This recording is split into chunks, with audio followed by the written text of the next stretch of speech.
Hello everyone, मेरा नाम है आशीष। तो आज के टॉपिक में बात करेंगे 10th क्लास का chapter 3 pair of linear equation in two variable. देखिए नाम से ही समझ में आता है pair of linear equation in two variable, मतलब पेयर क्या होगा, दो इक्वेशन होंगी। कैसी होंगी? लीनियर इक्वेशन क्या होती है जिसकी मैक्सिमम पावर कितनी होती है? 1 होती है। और टू वेरिएबल मतलब x और y दिखेंगे या कोई भी वेरिएबल हो सकते हैं। टू वेरिएबल की बात करेंगे और दो इक्वेशन होंगी, जैसे कि जनरल फॉर्म क्या होती है ax प्लस बी वाई ई प्लस सी इक्वल टू 0। ये जनरल इक्वेशन है टू वेरिएबल की और लीनियर इक्वेशन है, क्योंकि यहाँ x और y क्या है? वेरिएबल। और ए बी सी क्या है? कोफिशिएंट है या कांस्टेंट है। दो लीनियर इक्वेशन की बात हो रही है तो मतलब ये a1 है, ये b1 है और ये c1 है। तो दूसरी इक्वेशन होगी a2 x b2 y plus c2। ये है जनरल फॉर्म।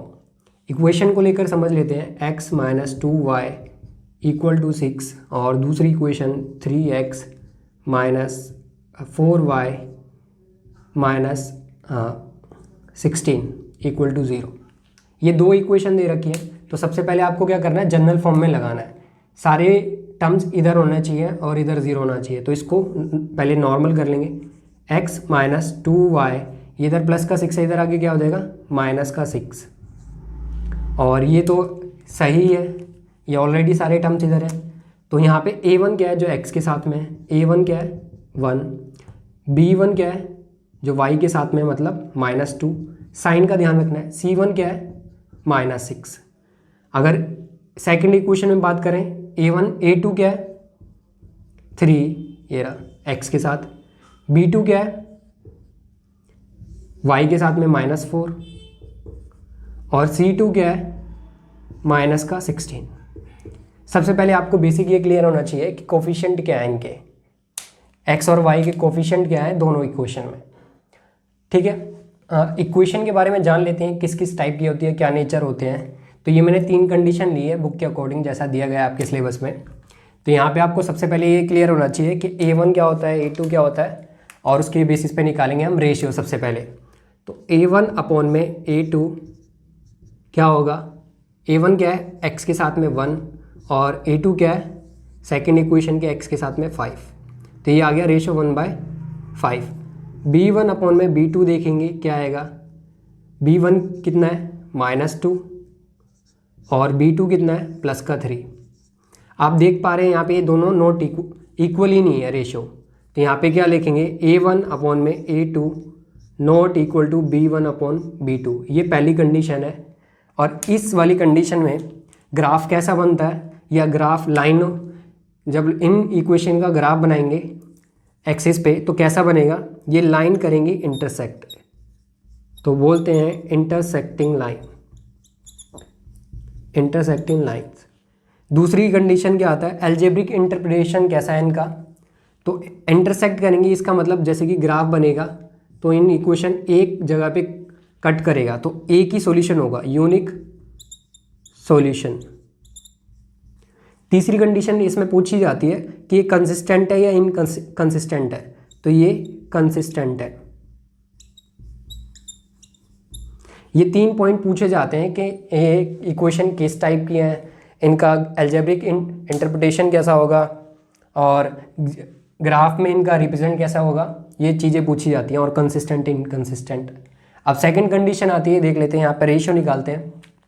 इस वाले केस में आपको c1 अपॉन में c2 निकालने की ज़रूरत नहीं है, क्योंकि ये पहले ही नॉट इक्वल आ गया। दैट मीन्स आगे भी नॉट इक्वल होगा, या बराबर भी आता है तो भी हम इसको यहीं पे निकालते हैं, इसके आगे नहीं बढ़ते। सेकंड a1 अपॉन में a2 निकालेंगे। a1 कितना है? 3। a2 कितना है? 6। कैंसिल आउट करेंगे तो क्या आ जाएगा? 1/2। b1 अपॉन में b2 निकालेंगे, क्या आएगा? -4/-8। ये रहा, माइनस माइनस कैंसिल, तो ये भी क्या आ गया? 1/2। दोनों इक्वल आ रहे हैं तो हमें थर्ड रेशियो भी निकालना पड़ेगा। c1 अपॉन में c2। c1 कितना है? प्लस का 12 और c1 कितना है? प्लस का 12। c2 कितना है? -7। तो ये कैंसिल आउट नहीं हो रहा। आप समझ सकते हैं a1 अपॉन में a2 नो इक्वल टू, ये इक्वल आ रहा है किसके? b1 अपॉन में b2 but not equal to C1 upon में C2। ये कंडीशन बन रही है। तो इस कंडीशन में जो ग्राफ में इनका रिप्रेजेंटेशन होता है वो कैसा होता है, वो होता है पैरेलल लाइन होती हैं ये पैरेलल लाइंस। और अलजेब्रिक इंटरप्रिटेशन कैसा होता है, पैरेलल है तो मतलब कहीं कट ही नहीं करेंगी, तो ये नो सॉल्यूशन, एक भी सॉल्यूशन नहीं होता। तीसरी कंडीशन, ये कंसिस्टेंट होता है या इनकंसिस्टेंट। सिर्फ इसी वाली केस में ये क्या होता है, इनकंसिस्टेंट। बस आपको इसका याद रखना है, बाकी दोनों का होता है। ये समझ में आ गया। तीसरी कंडीशन क्या होती है, देख लेते हैं इसको भी। रेशियो निकालना पड़ेगा सबसे पहले, A1 अपॉन में A2। A1 कितना है 2 और A2 कितना है 4, तो क्या आएगा 1/2। दूसरा निकाल लेते हैं B1 अपॉन में B2 -3 अपॉन में -6, तो माइनस माइनस कैंसिल, ये भी क्या है रेशियो 1/2। C1 अपॉन में C2 निकालेंगे 8/16, ये प्लस का 8 और प्लस का 16, तो ये भी क्या आ रहा है 1/2। सारे रेशियो बराबर आ रहे हैं, तो आप लिखेंगे A1 अपॉन में A2 equal to B1 upon में B2 equal to C1 upon में C2। तीनों रेशियो बराबर आ रहे हैं। तो इस वाली कंडीशन में क्या होता है, इन लाइन को बोलते हैं, ग्राफ के अकॉर्डिंग देखेंगे ग्राफ रिप्रेजेंटेशन कैसा होगा, coincident line, coincident lines. Algebraic interpretation कैसा होगा, तो ये होंगे इसके मैनी सॉल्यूशन, मैनी या फिर इन्फानाइट सॉल्यूशन, बहुत सारे होंगे, क्योंकि ग्राफ पे एक लाइन, जैसे फर्स्ट इक्वेशन की ये ग्राफ पे ही लाइन है, तो सेकंड इक्वेशन भी इसी के ऊपर लाई कर रही होती है, एक के ऊपर एक, यूँ कह सकते हैं। और ये कंसिस्टेंट होगी, इनकंसिस्टेंट, ये होती है कंसिस्टेंट। तो ये लाइंस के बारे में आपको बेसिक पता होना चाहिए सबसे पहले, कि कौन सी इंटरसेक्टिंग लाइन होती है, कौन सी कोइंसिडेंट होती है, सॉल्यूशन कितने होते हैं, ये आपके पॉइंट क्लियर होने चाहिए। इन्हीं के बेस पे क्वेश्चन आते हैं 1 या 2 मार्क्स का, ठीक है। तो क्वेश्चन करते हैं, आपको समझ में आ गया होगा। तो सबसे पहले क्वेश्चन नंबर 1 की बात कर लेते हैं। आपकी स्क्रीन पे आ रहा होगा, आप पोस्ट करिए, रीड करिए। तो क्वेश्चन क्या है मैं समझा देता हूँ। ये 2 इक्वेशन दे रखी है और इसमें बता रखा है इस इक्वेशंस के मैनी सॉल्यूशन है और आपको फाइंड करनी है के की वैल्यू। तो आपके माइंड में क्लिक करना चाहिए कि मैनी सॉल्यूशन किसके होते हैं, अभी बताया था किसके होते हैं, जब ratio A1 upon A2 equal आ जाए B1 अपॉन B2 इक्वल आ जाए C1 अपॉन C2, इसी के होते हैं मैनी सॉल्यूशन। बस आपको यही करना है, वैल्यू पुट कर देनी है। A1 कितना है 3, A2 कितना है 6, B1 कितना है, y के साथ में कुछ नहीं होता तो 1 होता है और -1 होगा वो, और ये -2। C1 कितना है -5 और C2 कितना है -k। तो ये रेशियो आपस में तीनों बराबर हैं, तो आप इनको बराबर रख सकते हैं। तो हम ये 2 वैल्यू बराबर रख देते हैं, तो k की वैल्यू आ जाएगी, माइनस माइनस कैंसिल हो गया, ये आप ध्यान रखना। तो 1/2 इक्वल टू 5 अपॉन में k, क्रॉस मल्टीप्लाई करेंगे, k 1 जा k, 2 5 जा 10, ये आ गई k की वैल्यू। तो 1 नंबर का क्वेश्चन इस टाइप का बनता है। आपको बता दिया जाएगा कि कोइंसिडेंट लाइन है या फिर मैनी सॉल्यूशन है, आपको हिंट दिया जाएगा उन तीनों पॉइंट्स में से। तो आपको पहचानना है कि क्या रेशियो इनके कैसे होंगे और फिर वैल्यू पुट करनी है। एक और क्वेश्चन में देखते हैं। इस क्वेश्चन में बता रखा है कि इस इक्वेशन के यूनिक सॉल्यूशन है। यूनिक सॉल्यूशन है तो इसका मतलब A1 अपॉन में A2 नॉट इक्वल टू होता है B1 अपॉन में B2 के, और हमें वैल्यू निकालनी है k की। तो सिंपल आपको ये रेशियो याद रखना है। जब भी अगर ऐसा आता है कि यूनिक सॉल्यूशन है या फिर कोइंसिडेंट लाइन है, मैनी सॉल्यूशन है, तो आपके माइंड में आना चाहिए रेशियो। तो A1 कितना है k और A2 कितना है 12, नॉट इक्वल टू, आपको उसी पैटर्न के अकॉर्डिंग चलना है, नॉट इक्वल है तो वही लगाना है। B1 कितना है 3, B2 कितना है k, क्रॉस मल्टीप्लाई करेंगे k into k square not equal to 12 3 जा 36, k स्क्वायर हटेगा, उस पर क्या लग जाएगा रूट, और 36 किसकी वैल्यू होती है, 2 वैल्यू आती है +-6। इसका मतलब यही आपका आंसर है। k की वैल्यू +6 और -6 नहीं होगी, उसके अलावा हो सकती है। बस आपको ये ध्यान रखना है कि ये आपका आंसर है। क्लियर है। एक और क्वेश्चन की बात कर लेते हैं, थर्ड क्वेश्चन। इसमें आपको बता रखा है फिर से फर्स्ट वाले की तरह, इसके यूनिक सॉल्यूशन मैनी सॉल्यूशन है और इसकी वैल्यू निकालनी है आपको यहाँ पे m एंड n की वैल्यू निकालनी है। वो आपको दूसरे तरीके से भी पूछ सकता है कि ये कोइंसिडेंट लाइन है, तो आपको पता होना चाहिए रेशियो क्या होता है।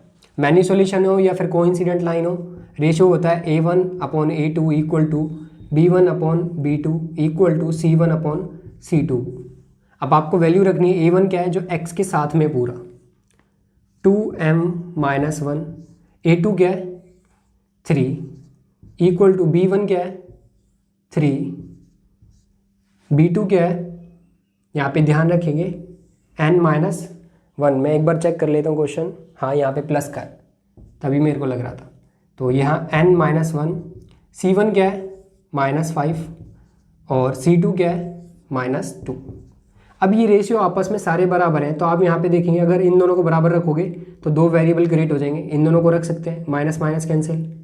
तो आप, और ये इसकी इक्वल है, इसकी इक्वल है, तो दैट मीन्स A1/A2 इक्वल होगा C1/C2 के। तो आपको सेपरेटली सॉल्व करना है। A1/A2 equal to C1/C2 that means 5/2, तो इससे सॉल्व हो जाएगा। ऐसे ही आपको यहाँ भी करना है B1/B2 इक्वल टू C1/C2, क्योंकि हम पे C1/C2 की पूरी वैल्यू है, तो क्रॉस मल्टीप्लिकेशन से निकाल सकते हैं। क्रॉस मल्टीप्लाई करेंगे तो ये 2 मल्टीप्लाई होगा 2m-1 से, और ये 3 5 जा 15, तो 2 2 जा 4m हो गया, और ये 2 1 जा 2 माइनस का 5 15, ये माइनस का 2 उधर जाके प्लस का हो जाएगा, तो ये 17 हो जाएगा। आपको स्टेप दिखाना है प्रॉपर। m की वैल्यू क्या आ जाएगी 17/4, ये मल्टीप्लाई में था 4 डिवाइड में आ जाएगा, तो m की वैल्यू क्या आ गई 17/4। अब इधर करते हैं तो 5 मल्टीप्लाई होगा n-1 से, और 2 3 जा 6, तो ये अब इससे मल्टीप्लाई करेंगे 5n और माइनस का 5 1 जा 5, ये माइनस का 5 उधर जाके क्या हो जाएगा प्लस का 6 + 5, 5n क्या आ जाएगा 11, तो n की वैल्यू क्या आ जाएगी 11/5। तो आप ऐसे निकाल सकते हैं। अगर वेरिएबल क्रिएट ज़्यादा होते हैं जैसे कि mn आ गया, तो वही यहाँ पे वेटेज बढ़ जाएगी, 2 नंबर का आ जाएगा। बस आपको पैटर्न वो याद रखना है कि रेशियो कौन से बराबर होते हैं, राइट।